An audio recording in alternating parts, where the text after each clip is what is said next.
Hi there, Josie here. How are you?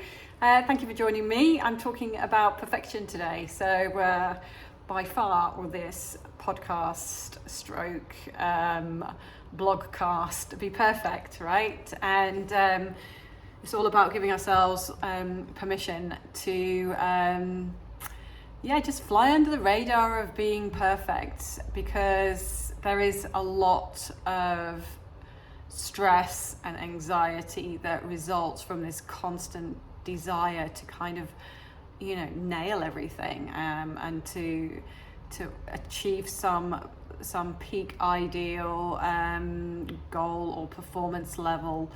It's exhausting. Are you exhausted by constantly having to live up?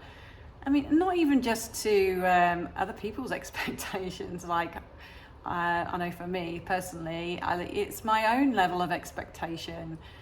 And it's something that, I work on. I remember the first time that I really realized the lesson of perfection was when I went to California to do my perfect health training. So it's really ironic that I was learning this lesson of you don't have to be perfect on a retreat, which was called Perfect Health. But anyways, and it was an Ayurvedic retreat. It was my first certification before I had done any yoga or certified meditation programs.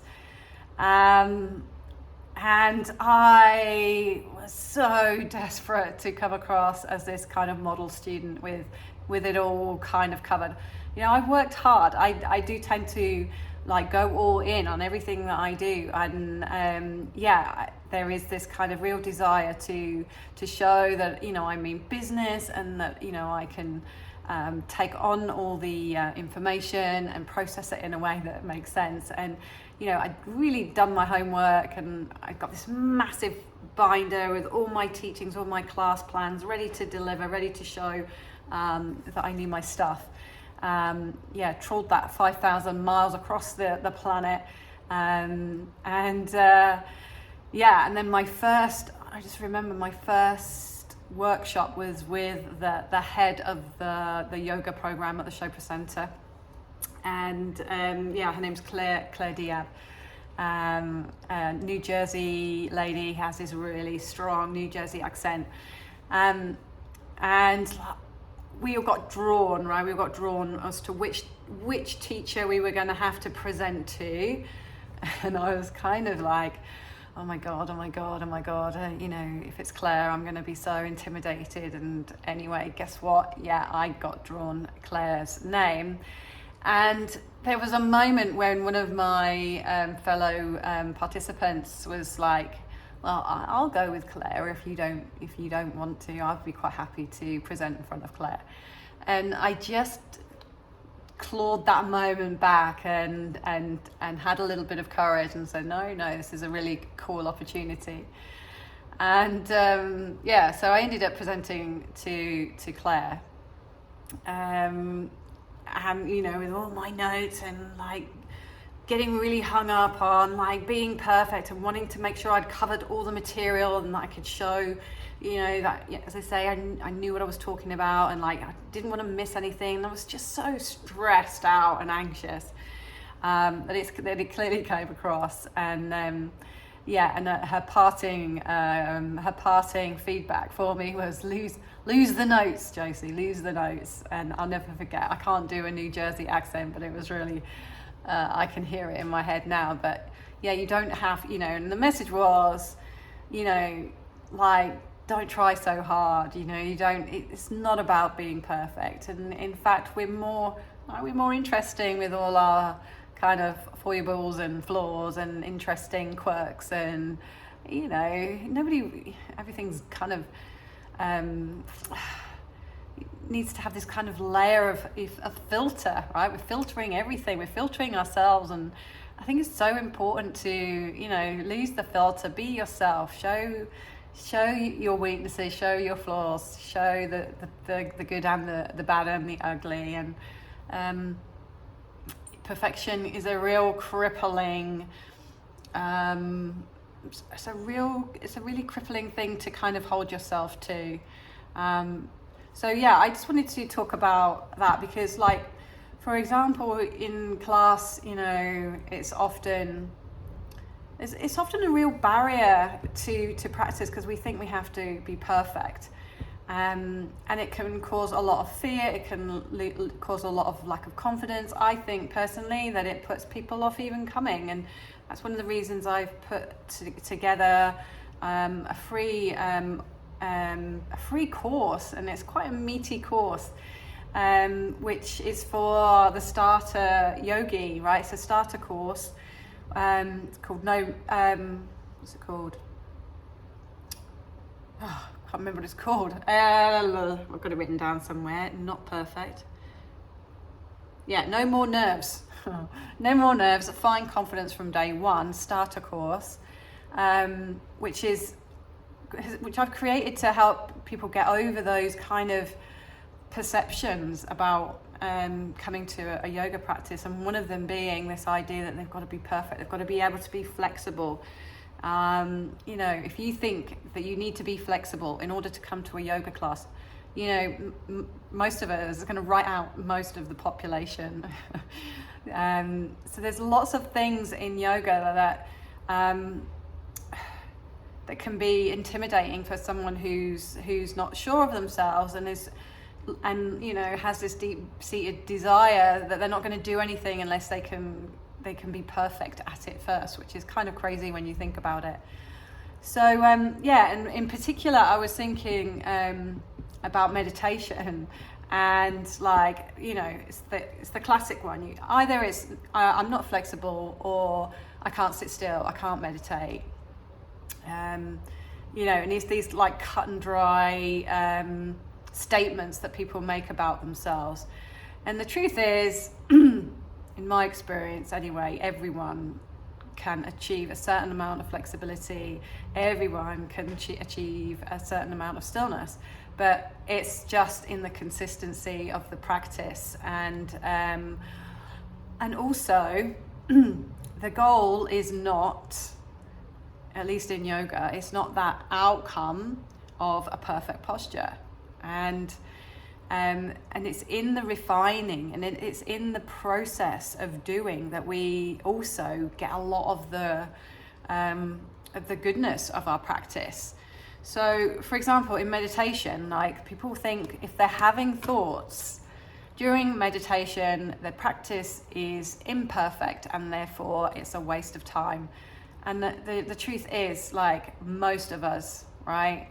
Most of us who meditate are having thoughts of some nature as we practice. And the skill is really in the recognizing those thoughts and witnessing those thoughts and not allowing them to take you down, you know, the proverbial rabbit hole, and then coming back to a place of stillness. We're training our mind to become still. And it's in the process of witnessing the thoughts that we achieve that. So if you think you have to be perfect in order to meditate, then, you know, I'd suggest, like, you know, most meditators, you know, who shouldn't be meditating, and that's just ridiculous, right? So can we just ditch this idea that you've got to be perfect at anything? And a lot of the magic of evolving and growing and learning something and being creative is rolling up your sleeves, getting messy, figuring things out, falling flat on your face, picking yourself up again. You know, you find resilience in that, you find humor in that, you discover who you are in that. You know, who wants to be, you know, pretty Polly perfect, right? Dull, right? There's no character, there's no life to that. So we've got to be careful of that that idea that we need to be perfect. And if we don't, I think that life has ways of letting us know that we're not learning those lessons, right? We're not learning those lessons when our body is starting to feed back some kind of imbalance in the systems. And so I've outlined kind of three things or three areas where we might need to look as areas that the universe is reminding us that we need to do some work, right? So first of all, the first sign that you're ignoring that kind of message that you don't have to be perfect is like a racing mind, anxiety and stress. Okay, so I was super anxious anyway on that retreat. I was at one of the worst states that I've ever been in terms of depression and anxiety. It was not long after I'd quit my job as a journalist, and I was trying to just find a way to heal myself, and that's why I was doing this perfect health course. And on reflection, I could see that all that anxiety, fear and worry is all kind of wrapped in not feeling enough, doubt and worry that I was ready for the experience, right? And so what happens in those states of imbalance is your mind starts to race, and maybe you're just mind's racing so much that you can't function to any degree that is helpful. Racing mind and anxiety. If you're finding yourself constantly in a place of heart pounding, mind racing, your thoughts running away from you, then that's a sign, and we need to start to address that. And your meditation practice and any stress reducing practices are going to be really key to bringing your nervous system back to a state of harmony. Second sign is an ability to sleep or retain information. If you're spending so much time worrying about doing everything right, getting everything right, like that leads to overactivity of the mind, which causes us to struggle to sleep at night. When we struggle to sleep at night, it reduces and inhibits our ability to thrive and then retain information. So you can just imagine, like, in a state of stress and anxiety, trying to deliver a presentation to the creator of the Perfect Health program or the yoga program.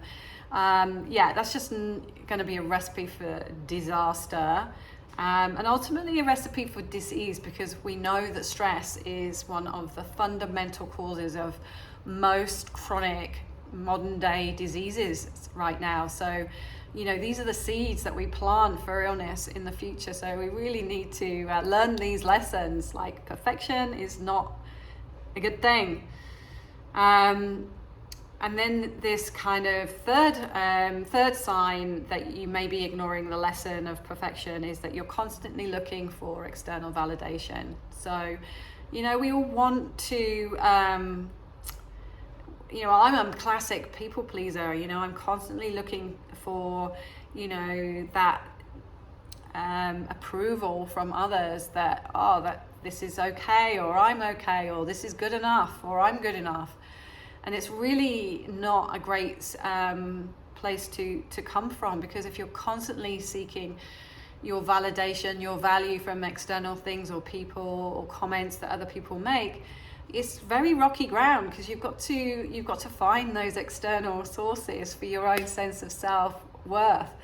That's one of the major things that yoga has taught me. And as you practice and as you learn to use practice as a way of self-discovery, then you learn more about yourself, and you learn more about your imperfections and your flaws and the things that make you you, and you can start to learn to love those things about who you are and the difference that you can make and the offer that you can bring and the qualities that you have, and celebrate that they might be imperfect, but they're you and they're authentic and they have integrity. And those are things that we want really from ourselves, right? And from other people. That's who we want to show up for us, and that's who really we should be showing up for other people. And that might not be perfect.